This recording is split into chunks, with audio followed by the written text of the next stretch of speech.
त्या रस्त्यावरती जाता यावं ही आदरणीय लोकनेत्या पंकजाताईंची भूमिका तिथं होती.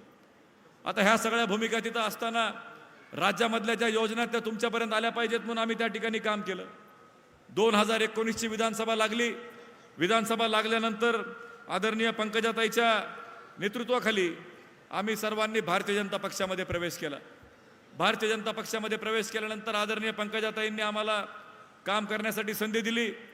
नमिता मुंदडांना उमेदवारी दिली आणि आपण सर्वांनी नमिता मुंदडांना मोठ्या मतानं विधानसभेमध्ये ह्या ठिकाणी पाठवलं. त्या विधानसभेच्या आधी अनेक गोष्टी घडल्या, अनेक घटना घडल्या. मला आठवतं की या राजकारणामध्ये काम करताना इथं राजेश्वरआबा चव्हाण उपस्थित आहेत. ते राष्ट्रवादी काँग्रेस पक्षाचे जिल्ह्याचे अध्यक्ष आहेत. जो जुना राष्ट्रवादी काँग्रेस पक्ष होता, ज्यांना कंटाळून आम्ही बाहेर पडलो होतो आणि नंतरच्या काळामध्ये त्यांनी सुद्धा आपली साथ सोडली आणि ते समोरच्या पक्षामध्ये त्या ठिकाणी गेले. आणि ते ज्यावेळेस त्या पक्षामध्ये गेले, तिथं गेलेच नाहीत तर निवडणूक लागूपर्यंत त्यांनी अनेकांना धोका देण्याचं काम केलं. अनेक लोकांना पक्षामध्ये घेतलं, तुम्हाला उमेदवारी देऊ म्हणले, शेवटच्या दिवशी उमेदवारी काटण्याचं काम केलं.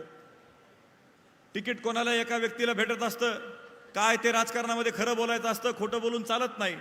पण ह्यांनी निवडणुकीची आचारसंहिता लागूपर्यंत, फॉर्म भरूपर्यंत, शेवटच्या दिवशीपर्यंत इतके भावी आमदार करून ठेवले. मला वाटतं की विधानसभा सुद्धा अंबेजोगाईला झाली पाहिजे, विधानभवन सुद्धा अंबेजोगाईला झालं पाहिजे, केजला झालं पाहिजे, नेकनूरला झालं, अशा पद्धतीनं त्यांनी तिथं भाषणं केली. प्रत्येकाला आमदार करण्याचं काम केलं. तुम्ही काय बोलताय, कोणाबद्दल बोलताय, मतदारसंघाचा इतिहास काय, ह्या सगळ्या गोष्टीचा अभ्यास केला पाहिजे. 2019ला नमिता मुंदडा आमदार झाल्या, पंकजाताईंनी संधी दिली. मला आणखी आठवतं की ज्या वेळेस 2019चा निकाल लागला, निकालाचा लागलेला असताना अनेक जण इथल्या व्यासपीठावरचे आमच्याबरोबर काउंटिंगला आतमध्ये होते. पण आमच्या कानावरती दुःखाची बातमी आली की पंकजाताईंचा पराभव त्या ठिकाणी झाला. मी तुम्हाला आवर्जून सांगू इच्छितो, 2012ला स्वर्गीय विमलताईंचं निधन झालं. 2012 नंतर आमच्या घरामध्ये गुलाल नव्हता.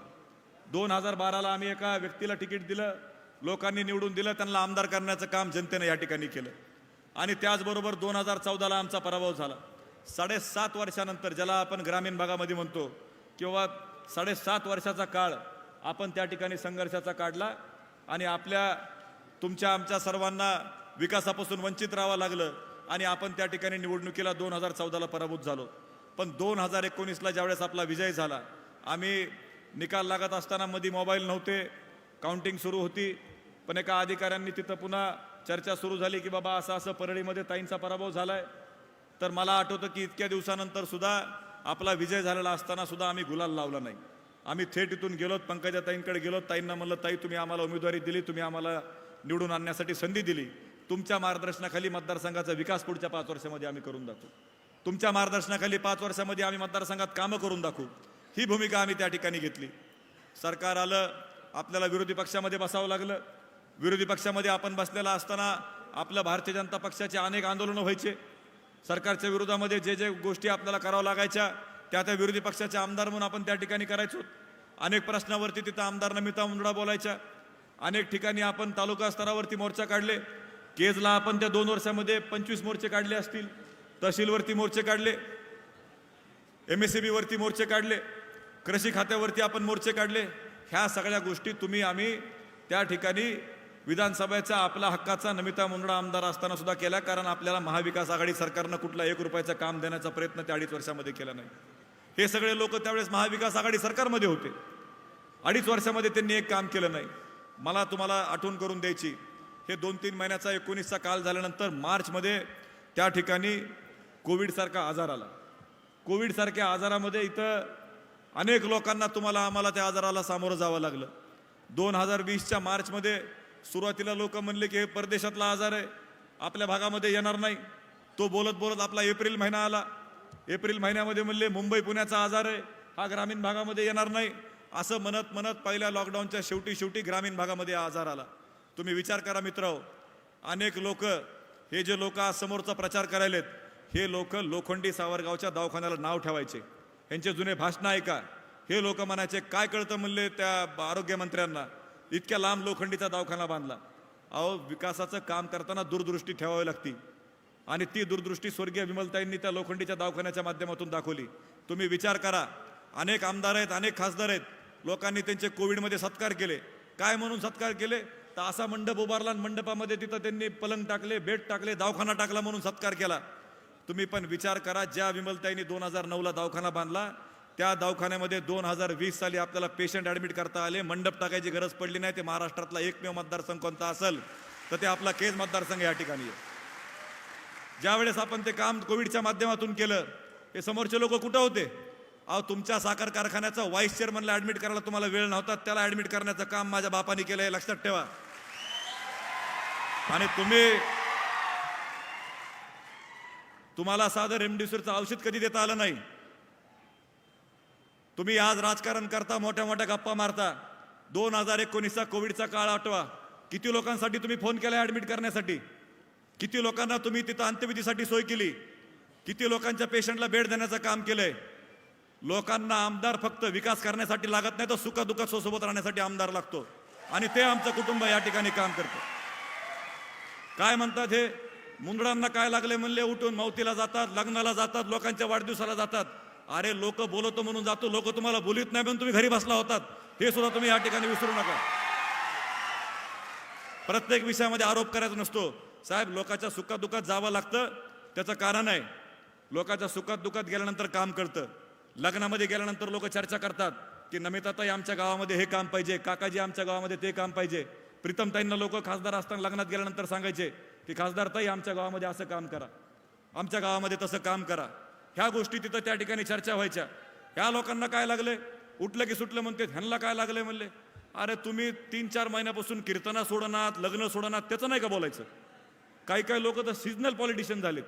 आचारसंहिता लागली की महाराजांच्या दोन पाया पडतील. अरे 5 वर्षामध्ये आमदार नमिता मुंदडांनी त्या महाराजांच्या सभागृहाला तिथं सभागृह दिलंय. पावनधामपासून, वरपगावपासून, नेकनूरपासून विड्यापर्यंत मंदिराला छत देण्याचं काम कुणी केलं असेल तर ते आमदार नमिता मुंदडांनी ह्या ठिकाणी केलंय. आणि हे माणूस का करू शकतो? माणसाच्या पाठीमागं खंबीर नेतृत्व लागतं. तुम्ही त्या अजितदादांचं भाषण ऐका. 288 आमदार आहेत मतदारसंघामध्ये, फंड आणणं येड्या गावळ्याचं काम नाही, हे अजितदादांनी या ठिकाणी सांगितलंय. तुम्ही लक्षात घ्या, नुसते काम आणत नाहीत तर आपण काम करतो. लोकांना आपला राग काय येतो? कारण आपण चांगलं काम करण्याचा प्रयत्न करतो म्हणून आपला राग येतो. हे लोक आज खासदार झालेत, मोठ्या मोठ्या यांच्या संस्था आहेत, त्यांच्या एखाद्या जवळच्या माणसाची कन्स्ट्रक्शनची कंपनी आहे, कदाचित ती त्यांची बी असेल, राज नावाची कन्स्ट्रक्शन कंपनी आहे. चला मी आत्ता शर्यत लावून सांगतो, तुम्ही सुद्धा त्यांच्या जिल्हा परिषद गटातले, त्यांच्यात आपण सगळे त्यांच्या तालुक्यातलेत. त्यांनी एक तरी रस्ता पूर्ण केलेला मला दाखवा, एक रस्ता पूर्ण केलेला मला दाखवा. तुम्ही काय आमदार नमिता मुंदडावरती नाव ठेवणार? तुम्हाला एक शिकलेली महिला पुढे जाताना तुम्हाला सहन होत नाही. तुम्हाला एक शिकलेली महिला विधानसभेमध्ये भाषण करते, तुम्हाला देखवत नाही. तुम्ही काल परवा भाषणामध्ये काय म्हणलात? घाट नांदूरला खासदार साहेबांनी भाषण सुरू केलं. ते आमचं म्हणले केजचा पिल्ल्या आले बोलतोय म्हणले, मला पिल्ल्या म्हणले. तुमचं वय 55 आहे, तुमचं वय 55 आहे, माझं वर्ष 37 वर्ष वय माझं. मी पिल्ल्याच आहे ना तुमच्यासमोर, बाळच आहे ना तुमचा मी. आता आमच्या आई वडिलाला कळलं नाही, माझ्यापेक्षा प्रेम त्यांनी त्यावेळेस त्यांच्यावर जास्त केलं. काय झालं मला सांगा. मी लहान होतो, हे खासदार साहेब त्यावेळेस पंचायत समितीला तालुक्यात राजकारण करायचे. खूप उत्साही कार्यकर्ते होते. काय काय करत असतील समजा चुकीचे उद्योगधंदे त्यांना माहिती, मी त्यावेळेस लहान होतो म्हणून मला काही माहित नाही. पण त्यावेळेस त्यांनी आणखी सुद्धा ऐका, अनेक तुम्ही सगळे नवीन मतदार आहात, तरुण मतदारांना मला सांगायचंय की तुम्ही लक्षात घ्या, आपल्या जुन्या वडीलधारी माणसांना केस तालुक्यातलं, आंबेजोगाईतलं, नेकनूरचं राजकारण चांगलं माहिती. पैठणला वसुंधरा नावाची शाळा आहे, आता सुद्धा ती शाळा सावळेश्वर पैठणला आहे. ती पैठणची शाळा स्वर्गीय विमलताईंनी वसुंधरा प्रतिष्ठानवरती काढली होती. हे महाशय घरी आले, काकाजींना म्हणले, ताईंना म्हणले, बाबा मला काही संस्था नाही, मला काही शाळा नाही. त्या दोघांना काही नाही, हे दोघं काही द्यायलाच बसले होते.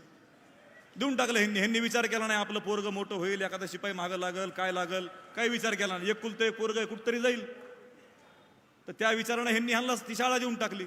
राजेश्वर आबा इथं साक्षीदार आहेत. गोविंदराव देशमुखांना घाटनांदूरचं कॉलेज दिलं. गोविंद देशमुख घाटनांदूरचे परळी विधानसभा मतदारसंघाचे राष्ट्रवादी काँग्रेस पार्टीचे विधानसभेचे अध्यक्ष आहेत. आमच्या आईनी वडिलांनी त्यांना कॉलेज दिलं. तिथं आज कॉलेज चांगल्या पद्धतीने चालवण्याचं ते काम करतायत. मग तुम्ही कसं म्हणता तुम्हाला काही दिलं नाही? आणि ह्याच्या पलीकडे जाऊन तुम्ही काय सांगता? माझी खासदार साहेबांना हात जोडून विनंती, मी तुम्हाला आजही भाषणामध्ये बाप्पाच म्हणतो, फक्त मी गप्पा मारत नाही.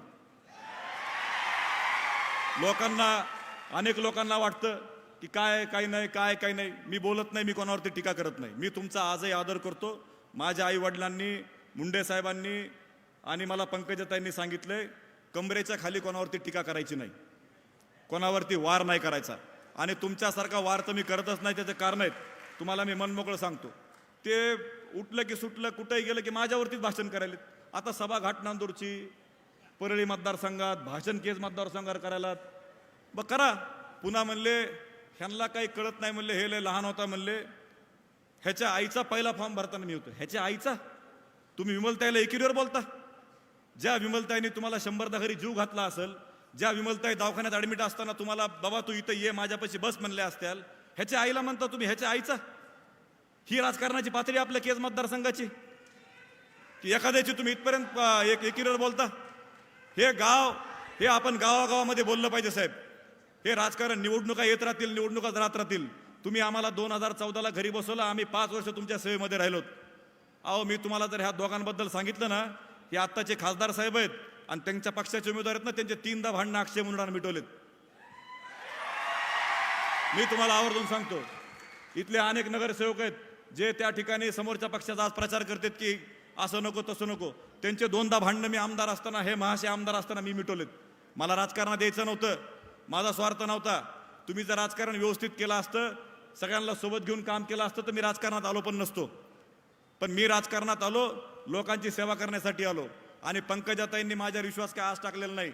मी तुम्हाला आजही सांगतो, मी ह्याच्या आधी पण सांगितलंय, ज्या वेळेस विमलताई आजारी होत्या, माझ्या मुंबईच्या घरामध्ये फर्निचरचं काम, तिथं शेजारचं काम चालू होतं. हे राजकारणात बोलण्याचा विषय नाही, पण ह्यांनी राजकारण इतक्या खालच्या स्तराला आणून ठेवलंय. काही गोष्टी मला तुमच्यासमोर बोलायच्यात म्हणून मी आधी तो उभा आहे. काय त्यांनी सांगितलं, पंकजाताई एक दिवशी मुंडे साहेबांबरोबर विमलताई आजारी असताना ताईंना घरी भेटायला आल्या आणि शेजारी पूनमताईंचा फ्लॅट होता, आपल्या पूनमताई महाजनांचा माझ्या शेजारी फ्लॅट होता आणि त्यांनी तो फ्लॅट भाड्याने एका जणाला दिला होता म्हणून तिथं फर्निचरचं काम चालू होतं. आणि पंकजाताई आल्या, ताईपाशी बसल्या, म्हणले ताई तुम्हाला कॅन्सर आहे, तुम्हाला आजार आहे, तुम्ही इथं नका राहू, माझ्या घरामध्ये माझं वरी घर आहे. राजभाऊ तडी तो उपस्थित आहेत. राजभाऊ खरं किस्सा हा. तर त्यावेळेस ताईंना त्यांनी सांगितलं की तुम्ही आता माझ्या घरामध्ये वरी शिफ्ट व्हा. ताई मग वरती पंकजाताईंच्या घरामध्ये शिफ्ट झाल्या आणि पंकजाताईंच्या घरामध्ये शिफ्ट झाल्यानंतर साधारणतः ऑक्टोबर-नोव्हेंबरमध्ये ताई त्या घरामध्ये शिफ्ट झाल्या. आणि फेब्रुवारीची 4 तारीख, मी तुम्हाला आणखी 4 तारीख सांगतो, 4 फेब्रुवारी 2012 ह्या दिवशी मी होळला भाषण करायला होतो. होळमध्ये माझं भाषण सुरू होतं. नेताजी बापा इथं उपस्थित आहेत, भरपूर लोक आहेत आणि सारंग पुजारी सुद्धा इथं उपस्थित आहे. 2012ला मी तिथं भाषण करायला होतो. असं भाषण सुरू असताना माझा ड्रायव्हर आहे भांबरे, तो कंटिन्यू मला फोन करायला होता आणि मी फोन उचलू शकत नव्हतो कारण माझं भाषण सुरू होतं. मग माझं भाषण थांबवलं त्यांनी. त्यावेळेस आडसकर साहेब स्टेजवर होते, त्यांच्या प्रचारासाठी मी गेलो. तर आडसकर साहेबांनी माझं भाषण थांबवलं आणि म्हणले थांब, तू अर्जंट पहिले फोन कर, मुंबईला काहीतरी अडचण आहे. त्यावेळेस मुंबईला जी अडचण झाली ती माझी आई चक्करून खाली पडली होती. आणि ज्या वेळेस माझ्या आईचे डोळे बंद झाले, माझ्या आईनं शेवटचं घर कोणाचं बघितलं असेल ना, तर स्वर्गीय मुंडे साहेबाचं बघितलं, लक्षात ठेवा. ज्यावेळेस त्यांचे डोळे बंद झाले आणि ज्यावेळेस माझ्या आई वारल्या, त्यांनी त्यावेळेस माझ्या घरी त्यांनी आंबेजोगाईला आम्ही आणले. आणि हे महाशय, मी तुम्हाला परत सांगतो, ह्यांच्याबद्दल मला बोलायचं आहे ना, मी बोलायला सुरू केलं ना तर मला त्यांना मतदारसंघामध्ये फिरता येणार नाही. 2009ची निवडणूक आहे. मी तुम्हाला खात्रीनं सांगतो, केस तालुक्यातले इथं अनेक पत्रकार महोदय उपस्थित आहेत. 2009ला माझ्या आईंना आजार होता. 2008 साली त्यांना कॅन्सर झाला. कॅन्सर असताना सुद्धा त्यांची इच्छा होती लोकांची सेवा करायची म्हणून त्यांना 2009ला तिथं उभा केलं. आणि उभा केल्यानंतर त्या उभारल्या, आमदार झाल्या. तर त्यावेळेस त्या ठिकाणी हे महाशय भाषणामध्ये म्हणले होते, कशाला ह्यांना निवडून द्यायचे, म्हणले पोट निवडणूक लागल. ह्याचा अर्थ काय हो पोट निवडणूक लागल म्हणण्याचा? तुम्ही माझ्या आईचे मरायची वाट बघत होतात का काय? पोट निवडणूक लागत होती म्हणजे काय? कुठल्या स्तराला मतदारसंघाचं भाषण तुम्हाला नेऊन ठेवायचंय? कुठल्या स्तराचं राजकारण तुम्हाला करायचंय? अशा अनेक गोष्टी मला बोलता येतील. खासदार साहेबांना माझी विनंती आहे, बोलायचंय विकासावरती बोला. तुमच्यावरती बोलायला सुरू केलं ना तर मग पुन्हा आम्हाला प्रचार सुद्धा करायची गरज पडणार नाही. लोक मतदान केंद्रावर जाऊन आम्हाला निवडून देतील. इतकं चांगलं काम तुम्ही 5-10 वर्षामध्ये केलं. आता इथले एक विकास पुरुष आहेत अंबाजोगाईतले, हे आता हे काय म्हणतात भाषणामध्ये, मला तर ह्यांचं काय कळतच नाही. काही जणांचा स्वभाव कसा असतो, ज्या पक्षात राहायचं ना त्याचं कामच करायचं नाही. इतिहास असतो ह्यांचा, इतिहास असा. मी अक्षरशः आबा धनंजय मुंडे साहेबाला म्हणत होतो, ह्यांचं नका ऐकू, हे काहीच कामाचे नाही. रोज मुंडे साहेबांना म्हणायचो मी की साहेब, पण साहेबाला कळाला आता, साहेबाला लक्षात आलं की काय करतील. आणि ह्या वेळेस त्यांनी ज्या वेळेस आता तो विषय चालवला, 150 कोटीचं वजन आंबेजोगाईवर टाकलं म्हणून सांगितलं. अरे 25 वर्षापासून तुमचं वजन आंबेजोगाईवर, ते बाजूला काढायला होतं आम्ही. काय 150 कोटीचं वजन टाकलं? माझ्याकडे GR आहे, 150 कोटीच्या कामाला 15 कोटी रुपयाचा लोक हिस्सा एकनाथ शिंदे साहेबांनी आम्हाला दिलाय. आम्ही कोणावर वजन टाकणारे माणसं नाहीत. आणि दुसरा विषय, काल जयंत पाटील साहेबांनी भाषण केलं. जयंत पाटील साहेब म्हणले केज मतदारसंघात कामं फक्त GR वर होतात म्हणले, GR फक्त काढतात आणि भाषणं करतात. जयंत पाटील साहेबांना माझं सांगणं आहे, तुम्ही माझ्या आईबरोबर मंत्री असताना काम केलंय, मी तुमच्या घरामध्ये लहानाचा मोठा झालोय, मला तुमच्यावर टीका करायची नाही. पण GR काढल्यानंतर त्यांनी जर आधी हे भाषण केलं असतं तर आणखी सुद्धा 6 दिवस प्रचाराला शिल्लक आहेत. जयंत पाटील साहेबांनी आत्ता मतदारसंघात परत यावं. मी त्यांना GR काय असतो आणि कामं कसे होते नमिता मुंदडा दाखवायला सक्षम आहेत. त्यांनी फक्त 1 दिवस आम्हाला इथं वेळ द्यावा. ह्यांना फक्त आपला राग आहे, कारण कामं कागदावर होत नाहीत, कामं रस्त्यावर होतात, ह्याचा राग ह्या लोकांना आहे. तुम्ही बारकाईनं अभ्यास करा. उद्या दवाखान्यात पेशंट ॲडमिट करायचा आहे, ह्यांचे काय आपल्याला बेड वाटून ठेवायचेत का? ह्याच्या म्हणण्यावर इतके बेड आहेत, त्याच्या म्हणण्यावर तितके बेड आहेत. आणि राहिला विषय दुसरा, मी शेवटचा विषय तुम्हाला सांगणार आहे. इथले विकास पुरुष काय म्हणले? मुंदडा कन्स्ट्रक्शन कंपनी आहे म्हणले. अरे बाबा हो, मुंदडा कन्स्ट्रक्शन, मी तुमच्यासारखा कधी कोणाच्या प्लॉटवर कब्जा केला नाही. इनामी जमीन आम्ही कधी आमच्या आयुष्यात घेतली नाही. आम्ही कधी काय आम्हाला करता आलं नाही. पण माझं तुम्हाला एक सांगणं आहे की बाबा, ही मुंदडा कन्स्ट्रक्शन कंपनी ही ते जाऊ द्या. माझी मंडळी तिथं आमदार आहे, आर्किटेक्ट आहे, ती स्वतः काम करते. तुमच्यासारखं आम्हाला नगराध्यक्ष असताना रजिस्टर घरी पाठवायची गरज नव्हती. आमचं काम चांगलं होतं, आम्ही रस्त्यावर उतरून काम करणारे माणसं आहेत. आणि माझ्या पाठीमागं माझा नेता पंकजाताई खंबीर आहेत, हे तुम्ही विसरू नका. आणि तिसरा विषय तुम्हाला सांगतो, काय म्हणले, ह्यांच्या प्रत्येक भागात कामामध्ये त्या कन्स्ट्रक्शन कंपनीमध्ये ह्यांची पार्टनरशिप आहे म्हणून म्हणले. माझी मोदी साहेबांना विनंती आहे की त्यांना माहीत नसलं तर त्यांचे कॉलेजचे मित्र माझे सख्खे काका आहेत.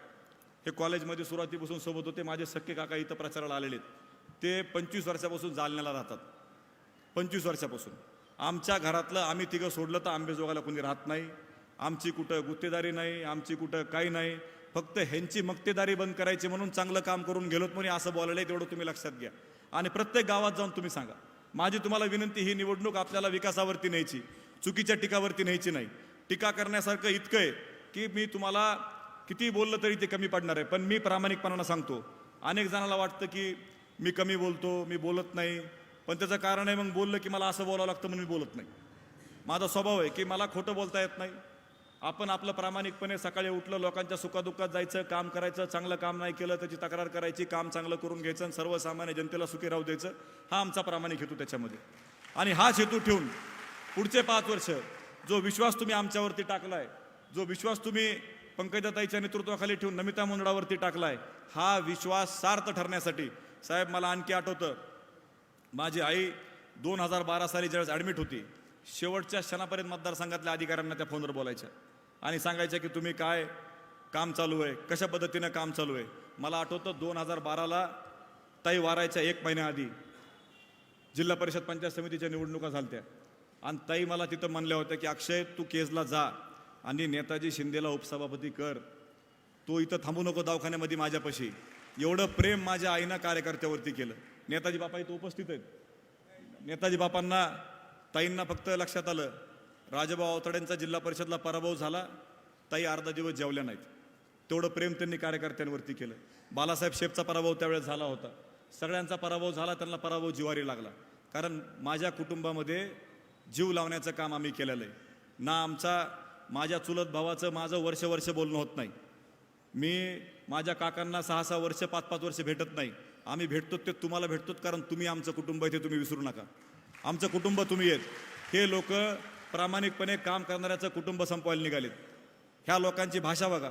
आता जे उमेदवार आहेत त्यांच्याबद्दल मी शेवटचं उदाहरण देतो. 2 मिनिटामध्ये साहेबांचं आगमन होणार आहे. गेल्या महिन्यामध्ये 2 महिन्याआधी त्यांनी हे केलं, ताईच्या समाधीवरती गेले आणि ताईच्या समाधीला जाणारा रस्ता त्यांनी दाखवला की हा रस्ता कशातून केला म्हणले. अहो साहेब, मी तुम्हाला नगरसेवक करू शकतो, मी तुम्हाला त्यावेळेस तिकीट घेऊन देऊ शकतो, तुम्हाला मी नगराध्यक्ष करू शकतो, माझ्या आईकडे जाणारा रस्ता मी करू शकत नाही खासगी पैशातून. आणि तुम्ही बोलताय कोणावर? ह्याला मराठी भाषेवरती मळ्यावरचं लोणी खाण्याचा प्रकार ज्याला म्हणतात ना, हे लोक त्या वृत्तीचे आहेत. ह्यांच्यापासून आम्ही सावध राहिलं पाहिजे. म्हणून माझी तुम्हाला विनंती आहे, ह्या सगळ्या गोष्टीला तुम्ही लक्षात घेऊन 20 तारखेला आमदार नमिता मुंदडांना पुन्हा एकदा आपण निवडून आणून काम करण्याची संधी द्यावी. मला बरंच काही बोलायचं आहे, मी केजच्या सभेमध्ये राहिलेलं सगळं बोलणार आहे. पंकजाताई साहेब केजला सभा देणार आहेत. त्यावेळेस जेव्हा केज तालुक्यात सभा होईल, राहिलेला ह्यांचा जे दुसरा प्रकार आहे मी ते बोलतो. आणि एवढंच बोलून मी 2 शब्द थांबवतो. धन्यवाद. जय हिंद, जय महाराष्ट्र. देशाचे नेते या ठिकाणी